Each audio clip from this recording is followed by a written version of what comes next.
这个永续区所排出来的水，就是下轮三选甲因四号乡加减嘛，拢有走过伫这个阮这个口号乡这个下轮大排遮啦。啊，伫遮就是讲吼，过去创这个简易抽水站吼，嘛是搁灭水嘛无效。啊，已经甲咱县政府反映。每次分别在就是下轮的一个防潮闸门，去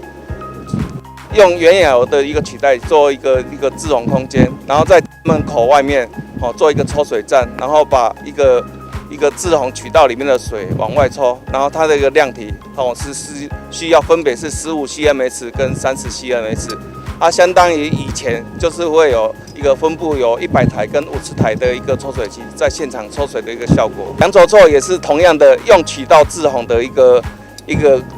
功能去减少用地的需求啊。同样也是在附近的一个水闸门旁边要做一个抽水站啊，需要有一个部分的用地的需求。等到整个方案假如定案了之后，就可以启动后续的一个工程争取的一个程序。这个是我们在整个历经过几次的这个淹水状况所研拟出来的一些方案哦。那我们今天透过水利处的一个专业跟他们的经验哦，来跟我们地方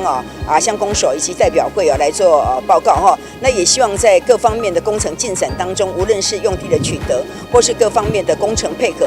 地方能够依照我们水利处所研拟出来的方案呢，大家能够尽速的来把所有的工程能够落实也能够尽早解决我们地方淹水之苦。